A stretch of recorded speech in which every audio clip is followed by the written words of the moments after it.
Sachin police સ્ટેશનના ગણનાપાત્ર પ્રોહીના ગુનામાં તેમજ Kadodara police station arms act મુજબના ગુનામાં વોન્ટેડ આરોપીને વિદેશી દારૂના કુલ 7,27,692ના મુદ્દામાલ સાથે પકડી પાડતી અને કેસ શોધી કાઢતી સુરત શહેર સચિન પોલીસ કમિશનર સુરત શહેર નાઓએ હાલમાં ચાલી રહેલી નવરાત્રિના તહેવાર દરમિયાન શહેરમાં કાયદો અને વ્યવસ્થાની પરિસ્થિતિ સુચારુ રૂપથી જળવાઈ રહે, દારૂ તથા જુગારની ગેરકાયદેસરની પ્રવૃત્તિ નેસ્તનાબૂદ કરવા પોલીસ કમિશનર, સંયુક્ત પોલીસ કમિશનર સેક્ટર 2, નાયબ પોલીસ કમિશનર ઝોન 6, મદદનીશ પોલીસ કમિશનર આઈ ડિવિઝન સુરત શહેર નાઓએ આપેલ સૂચનાની માર્ગદર્શન અનુસંધાને પોલીસ ઇન્સ્પેક્ટર પીએન વાઘેલા નાઓની સૂચનાને આધારે સર્વેલન્સ સ્ટાફના police sub inspector ND Damor surveillance સ્ટાફના માણસો સાથે પોલીસ સ્ટેશન વિસ્તારમાં પેટ્રોલિંગમાં હતા। તે દરમિયાન આસિસ્ટન્ટ હેડ કોન્સ્ટેબલ ઇન્દ્રજીતસિંહ અમર સંઘવાના, આસિસ્ટન્ટ પોલીસ કોન્સ્ટેબલ દશરથભાઈ માવજીભાઈને સંયુક્ત મળેલ બાતમી હકીકતને આધારે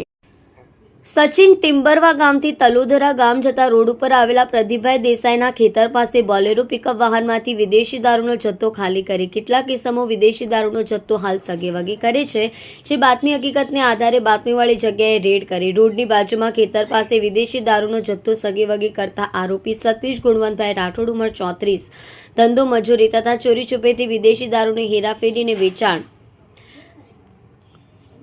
રહેવાસી 257 હનુમાન ફળીઓ વાંચગામ 84 સુરતને પકડી પાડી તેની પાસેથી ભારતીય બનાવટની વિદેશી દારૂની અલગ અલગ બ્રાન્ડની કુલ નાની મોટી બોટલ બિયરના ટીન મળી કુલ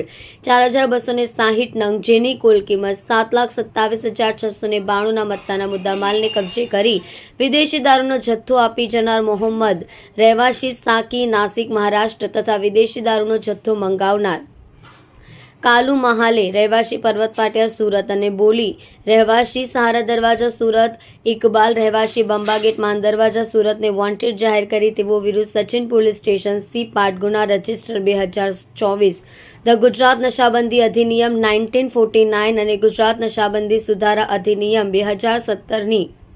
કલમ 65 AE 98-82-81 મુજબનો ગણનાપાત્ર કેસ શોધી કાઢી આગળની કાયદેસરની કાર્યવાહી હાથ ધરવામાં આવી છે।